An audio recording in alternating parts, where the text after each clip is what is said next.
నమస్తే, welcome to Swapnika devotional TV.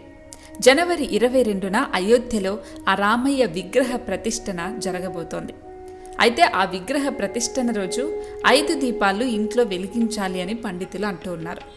అయితే 5 దీపాలు ఎందుకు వెలిగించాలి, ఒకవేళ వెలిగించాల్సి వస్తే ఇంట్లో ఎక్కడ వెలిగించుకోవాలో ఈ వీడియోలో తెలుసుకుందాం.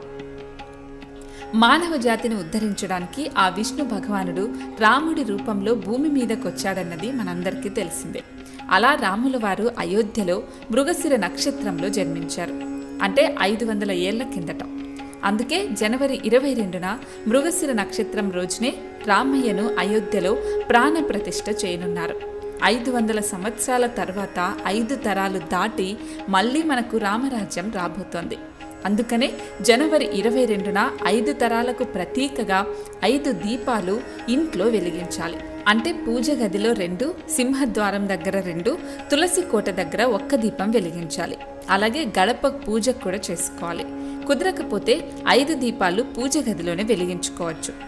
500 ఏళ్ల తర్వాత మన తరంలో మళ్ళీ అయోధ్యలో రామరాజ్యం రావటం, అలా రామయ్యను ప్రతిష్ఠించడం నిజంగా మనందరి అదృష్టం, మన తరానికి పట్టిన భాగ్యమనే చెప్పాలి. కనుక ఈ జనవరి 22న సాయంత్రం రోజు ఖచ్చితంగా 5 దీపాలు వెలిగించండి. రామయ్యను ఇంటికి ఆహ్వానించండి. ఈ రోజున అందరూ రామ దీపావళి జరుపుకోవాలని పండితులు కూడా అంటూ ఉన్నారు. ఎందుకంటే మనకు జీవితంలో సంవత్సరానికి ఒకసారి దీపావళి వస్తూనే ఉంటుంది. కానీ ఇలా రామయ్యను 500 ఏళ్ల తర్వాత అయోధ్యలో ప్రాణప్రతిష్ఠ చేయటం, అలాగే రామరాజ్యం తీసుకురావటం కేవలం ఈ మృగశిర నక్షత్రం జనవరి 22న ఒక్క రోజు మాత్రమే జరుగుతుంది.